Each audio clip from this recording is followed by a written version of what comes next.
All right, I'm back at this park again. A few days ago, I came here to record my video about the big three, and then I was fiddling around with the white balance, and I forgot to set it back. And when I got home, I noticed everything was purple. So sometimes it's nice not to use auto, but using auto makes it so you don't make as many mistakes. So kind of win-win. I don't know. So finally, after a couple months off trail, I'm going to go over all my gear. But first, I'm going to go over the big three items. I'm going to separate them all out because the electronics is going to take a whole video in itself. So I'm going to make a big three, electronics, and then everything else. So I'll just kind of split them up. Overall, I was pretty happy with all my gear. The Quilt, Enlightened Equipment Quilt, was awesome. I had the 20 degrees. My feet always stay warm, so it was great. I wanted something with the hole in the bottom so I could stick my feet out the hole. And believe it or not, most nights I actually went to sleep with my feet out the hole in the bottom. And then in the middle of the night, I would pull them back in just because it gets colder towards 4 or 5. I knew I sleep warm, so 20 degrees I thought would be efficient for me, and worked out great. I think it depends on how warm you sleep. So if you sleep cold, you should definitely get a warmer sleeping bag. If I knew it was gonna be a lot colder at night, I'd sleep with my t-shirt and my long sleeve shirt. And there were quite a few nights I slept with my puffy on. It was mostly in Washington, a few times in the Sierra, and a lot of times cowboy camping, I'd sleep with my puffy on. But most of the time, I'd actually go to sleep with my puffy next to me, because when you go to sleep, it's actually pretty warm, and after having eaten, your body stays warm from digestion. And then towards 4 or 5 is when you get really cold. So I always had the puffy near me. So if it got cold overnight, I always just grab the puffy and then just drape it over my body, and it'd be enough to keep me warm into the morning. As for my tent, I had the ZPacks Duplex Camo version, and I also did have a footprint with it. And a lot of people don't like the footprint, and it is a few ounces extra. That's not quite necessary, but it was really nice having a clean tent floor all the time. And I really appreciated it because my footprint got so dirty all the time. It was just always covered in mud, picked up tons of pebbles, and just tree pitch got all over the bottom. It was pretty gross. Hello. As far as how it held up, I didn't have to tape anything. The top was perfectly fine. Water didn't leak at all, and I went through a lot of rain in Washington. No holes in the bottom. The mesh, I did put some holes in, but I just taped them up. I just took the clear Cuban fiber tape, just round off the corners and just stick a piece on each side. I figured if you put on one side, it would just collect dust, so you just put on both. And that worked great. I'll just keep doing that for the rest of my backpacking because it seems to work great, and you could still kind of see. It doesn't stand out because it's clear. The only issue I had with the Duplex was the zippers. Now there's 2 doors and there's 2 zippers each, and 2 of the zippers failed on me, but 2 kept working. And throughout the whole end of Washington, I was just hoping those 2 zippers keep working. What's funny is, as long as one of those zippers worked and you knew which side it was on, you could always use that as the main entrance. But when I got home, I actually did watch a YouTube video on how to fix zippers, and then I just took a pair of multi-tools and just bent the 2 that weren't working, and now all 4 are working just fine. So I know I posted a link to the video on how to fix zippers, but I don't think anybody cares. I think all the PCT people are more excited about gear, exercise, money, time, transportation. Nobody cares about fixing zippers.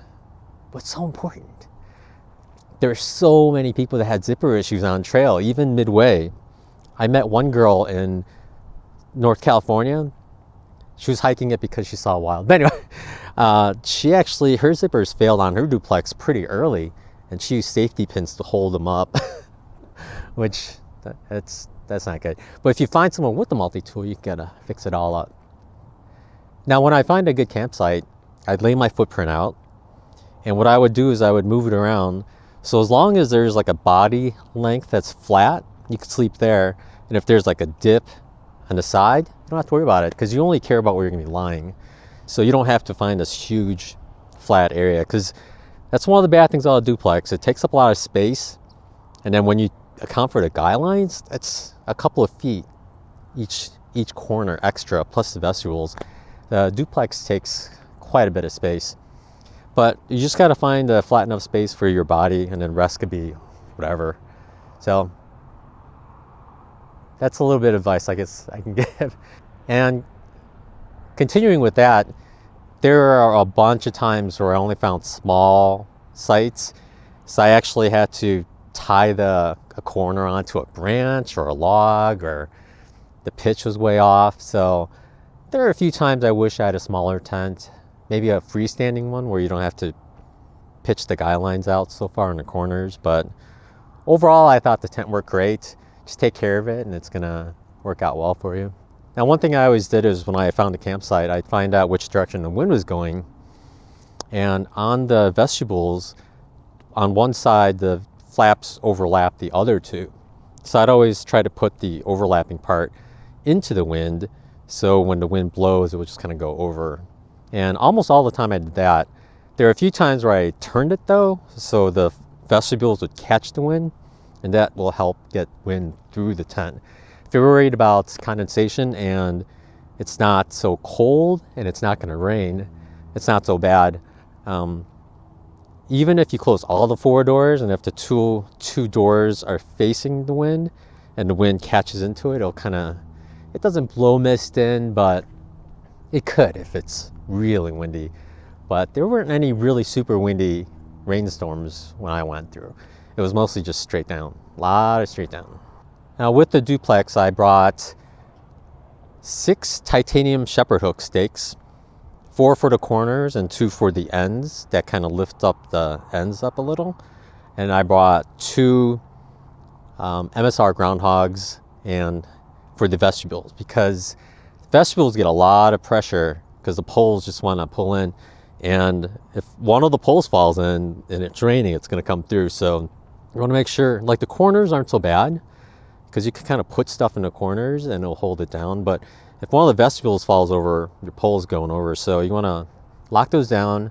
And most campsites, if you need a rock, there's going to be rocks around, because people have been camping there for a while and they've walked around and found some. You might have to go to other campsites because someone might have taken them all to their site, but there's plenty of rocks everywhere. Just make sure to put them on the vestibules. There were a few times I actually found a log, put it on the vestibule stakes, and I just leaned a whole bunch of stuff on it, like water bottles and everything else, just to try to weigh it down. But you just make do with what's around. I did lose 1 shepherd hook stake, but I found a V stake, aluminum one, which I never did use, but so I kind of wound up with the same amount of stakes I started with, although not the same stakes. So for my duplex, I set it up the way Follow Bigfoot suggested in his video, and I'll put a link right there. His method was to stake out the corners and then stake out the opposite vestibule first, and then do the other 2 corners and then the other vestibule. And that worked out great. I was able to set up my tent pretty quickly. In fact, a lot of the people with double wall tents, they could start and I'll just sit there and keep eating, and I could start minutes later and it just comes up just like that. It's great. So watch his video. He has really good advice about it. And now that I think about it, I might have slept in my duplex more nights than he has, just because I spent so long on trail. He did the AT a while back, but he only did it in like 100 days. But anyway, for the sleeping pad, I started with the Z-Lite Soul foam pad, the short version. I figured I need that so I don't pop it in the desert with all the rocks and thorns. And I think it sounds reasonable, but I think I could have gotten away with a blow-up pad the whole time. A lot of people did have blow-ups. I don't know. It might have worked. But the Z-Lite Soul worked great. I started on March 22nd, and by Mount Laguna there were several nights where it was really cold. I think in my second video I showed the frozen water bottle. That was super cold. But that night, I learned from the night before, because I felt the cold going right through the sleeping pad. I learned before I went to sleep, any clothes extra that I didn't have on, I just kind of laid down on the pad underneath my torso. So when I laid down, there was a little bit extra insulation, And I think that helped me be comfortable that night. So be ready to improvise to keep warm. That's what backpacking is. It's tons of improvising with what you have. So once I got to Kennedy Meadows, I actually cut a portion off the pad and then kept that as my sit pad. My sister mailed me my NeoAir X Therm full size, and that sleeping pad is unfortunately expensive and it weighs a bit more, but it's so warm. So very nice. I thought if you sleep cold, consider getting the X Therm. I knew one person who had a tiny little backpack and he was all ultralight, but he carried an X Therm throughout the whole trail. Because if you're cold and you know it, and if you're using a quilt especially, get a good sleeping pad. I know there's a women's NeoAir X Lite, which has a higher R value than the regular X Lite. So for women that sleep colder, definitely consider that, or the X Therm, which is better. I kind of wish they had a short X Therm. But anyway, one of the first nights I was out there actually with the X Therm, I was cowboy camping beneath Forester Pass, and we were on some rocks because it was snow everywhere, and the rocks kind of help block the wind. But I was cowboy camping. I think what happened was the X Therm rubbed against one of the boulders because it leaked that night. So after 90 minutes, it would be so out of air. I could feel the cold and the rocks beneath my back. I'd have to get out when it was windy and 20 degrees, blow up my pad, get back in, cover up. I just hit my mic again. Such a rookie. But so I had to do that every 90 minutes because the pad kept losing air. It was torture. But it worked out. Anyway, so we went over Forester, and then the next night when I camped, I actually had to sit in my tent, and I went through it looking for holes, and it took forever, but I finally found the holes. And I did have a patch kit. Always have your patch kit with you. And I patch it up. What's funny is with the X Therm, the directions say if there's pinhole size holes, you just take some glue and you just rub it into the holes. You don't have to use a patch or anything. I thought that was weird. I've never heard that before. So I took a little bit and I rubbed it in, and then it worked. And it lasted me the whole rest of the time I used it, which is pretty amazing. I thought for sure it would blow out, but just read the instructions and always have your patch kit with you. Then at Bridgeport, I sent that home, and my sister mailed me my NeoAir X Lite Short. It's only 8 ounces, super light. I guess there's a newer version out that's even lighter. I tried to find it on Amazon, but I couldn't find it. But I love that thing. I use it from Bridgeport to the end, and under my feet, I actually use my sit pad just to keep my heels from hitting the ground. The other problem too is when you're laying down and your feet bend down, it kind of arches your back, so it helps to keep your foot up a little bit. But anyway, the X Lite I've owned for a little while, and I've taken on several trips, and I did pop a hole in it before, and I patched it, and there's like a little patch kit hole. So there's a little patch on the bottom. The reason I got the hole, I found out, was because there was gravel underneath the pad, and I was moving around a bunch and popped it. So what can you do? So when I got my NeoAir X Lite sent to me, my sister also sent the patch kit that came with and I sent the X Therm patch home as well. They're different. I'm not sure if they would work together. I'm sure they would work fine, but I just like to use the patch kit that came with the pad, and everything worked great, and I didn't have to patch it at all. It didn't pop a hole in it the whole time. I did shake out my tent pretty often to get the dirt out, and I always try my best not to get any dirt in, but always gets in there. Now the big one is the backpack.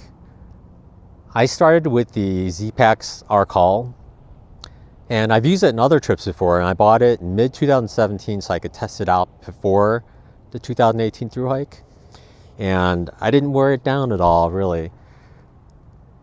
It held up great for most of it.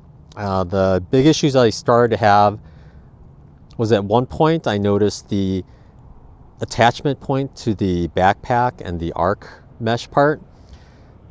For some reason they put it on the very bottom of the bag, so anytime you put it on the ground it would wear out. And I noticed the strap was wearing out, so I shifted one of them, and then I forgot to keep checking it later. And over time, the other corner, the arc mesh strap, wore out and it just broke. And I knew I could fix the arc part by just stitching it together, but I found out that the attachment point in the corner was also worn down and just hanging on by a thread. And that's all because the attachment point was right on the corner. The other issue I had later was the lumbar pad. The cushion eventually flattens out and you'll eventually lose weight. So there's a metal bar right in the middle, and that part was rubbing right on one of my backbones and it was starting to hurt. So one time I had service, I went to ZPacks website to try to order the lumbar pad extra that they have. And what's nice is it would give you another inch or so in the waist strap, because it was getting real loose, or was getting to the very end. I couldn't cinch it that much more. But here's a 5-week wait. 5 weeks. So I wound up not really getting the lumbar pad on trail. I got it off, but it's a long story. But the other issue I had too is one of the shoulder straps was rubbing against the waist belt, and it's a 1/2 inch strap there, but it wore so much it actually wound up being a 1/4 inch wide, and I was afraid at any minute it was just gonna pop off. One of the buckles was rotated. It was kind of crazy. So a lot of the attachments to the pack itself were attached to the pack by a little piece of fabric and then the buckle. And because the fabric was so thin, it allowed the buckle to twist. So there were several parts where the straps were hanging on by the corners of the buckles, not evenly. So at any point I thought they would just snap and that would be it. So in Southern Oregon, I was really concerned that it wasn't going to last the whole way. And I knew that when I went home for the wedding at Elk Lake, I had a ULA Catalyst at home that I've used before. So I thought, when I get home, if this thing makes it, I'm going to leave it home and then bring my Catalyst with me. And that's exactly what I did. That's why you see I had a new pack later. And the Catalyst is pretty durable, so I didn't even see any wear on it after finishing Oregon and Washington. So as far as the rest of the arc haul, all the other straps are great. When I was home, I did write ZPacks and showed them pictures of what was broken and everything. And I've seen several other hikers with the arc part broken. And one of them said she wrote ZPacks and they sent her a new pack right away. So I wrote them and they did send me a new backpack, but it didn't get home till after I took off, because I wrote it to them while I was there. And after finishing the trail, when I got home, I noticed the version they sent me was the 2018 version. And I did see some people on trail that bought the pack early 2018 that were, the attachment points are different than mine. And this is what I had. The attachment points are all lifted off the corner. So the same problem wouldn't happen with the old pack where it was on the very corner itself. It was up a little bit. And they actually used webbing material, not fabric, to attach the buckles. And then they sewed it tight so the buckles wouldn't rotate. So looking at everything else seemed to be the same. The top, they did change the webbing as well. I think it's going to be a lot more durable. Only time will tell how it works out for everyone, but I think the 2018 version, they fixed the big problem they had with the 2017 version. I mean, there's so many packs with the webbing part broken. They didn't even ask me anything. They just said, all right, we'll send you a new pack, because they knew it was a problem. I do think having it at the corner like that, that wasn't a good idea. But the arc part is great. When it's working and it's arced, your back gets a little gap in there. So I would still use that pack for longer trips. I would use it for another through hike, but I constantly check over everything, because it's easier to fix something before it breaks or put some tape on it so it doesn't wear out quicker. As far as the accessories, I had the shoulder pocket. I put my camera in there all the time. So there is a good 10 ounces in there all the time, plus the battery. So 10, 11 ounces. And I took it off to wash it because it was pretty disgusting. And there was no wear at all. So that worked out really well. The waist pockets, I always put a day's worth of snacks in the corner in one of them, and my phone and some other stuff in the other one. But when I was washing them, again, there was no wear on it at all. The elastic part was fine. Everything was great. I mean, it looked like, once I cleaned them, they look pretty good. Well, on trail, I did find out now the ends are attached with these little strings on loops. I noticed that, well, one of those strings broke, so it was kind of flopping around and I had to fix it. I didn't do a good job because there's only so much string I had out there with me, but I'll put new string on it later. But other than that, everything else held up great. One of the strings I did find was worn a little bit, so that I'll probably replace that before any long trail because that's going to break.